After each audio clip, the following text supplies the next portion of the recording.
ഞാൻ സാമത്തായി 2026 edition ദർപ്പണം മാഗസിൻ്റെ chief editor.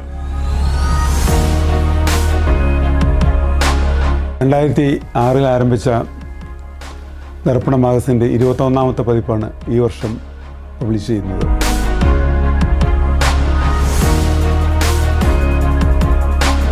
ഈ 21 കൊല്ലത്തിനിടയിൽ ദർപ്പണത്തിന് തനതായ പേരും പെരുമയും നേടിയെടുക്കുവാൻ കഴിഞ്ഞിട്ടുണ്ട്.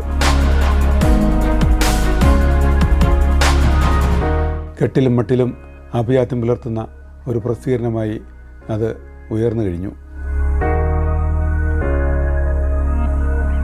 നമ്മുടെ നാടിൻ്റെ തനതായ പൈതൃകവും സംസ്കാരവും നിലനിർത്തുവാനും അത് ഇളം തലമുറയിലേക്ക് പകർന്നു കൊടുക്കുവാനും ദർപ്പണം പോലുള്ള പ്രസിദ്ധീകരണങ്ങൾക്കുള്ള പങ്ക് ഏറെ വലുതാണ്.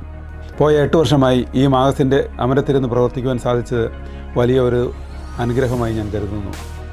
നാനാവിധ വിഷയങ്ങൾ ഓരോ വർഷവും ദർപ്പണത്തിലൂടെ വെളിച്ചം കാണാറുണ്ട്. ഈ വർഷവും 70-ൽ പരം രചനകൾ ദർപ്പണത്തിലൂടെ പ്രസിദ്ധീകരണമായിട്ടുണ്ട്. ഈ ഉദ്യമത്തിൽ എനിക്ക് താങ്ങും തണലുമായി നിന്ന എഡിറ്റോറിയൽ ബോർഡ് അംഗങ്ങളോടും ഡിസൈൻ ആൻഡ് ലേഔട്ട് ആർട്ടിസ്റ്റ് ഷൈനോടും എക്സിക്യൂട്ടീവ് കമ്മിറ്റി അംഗങ്ങളോടും സ്പോൺസർമാരോടും പ്രിൻറ്റിങ്ങിന് സഹായിച്ച ജോബി സെറീഖിനോടുമുള്ള എൻ്റെ നിസ്സീമമായി നന്ദി അറിയിക്കട്ടെ. എന്നെ കേട്ടുകൊണ്ടിരിക്കുന്ന എല്ലാ സുഹൃത്തുക്കൾക്കും നന്ദി, നമസ്കാരം. എല്ലാവർക്കും എൻ്റെ ഹൃദയംഗമായ തിരുവോണ ആശംസകൾ.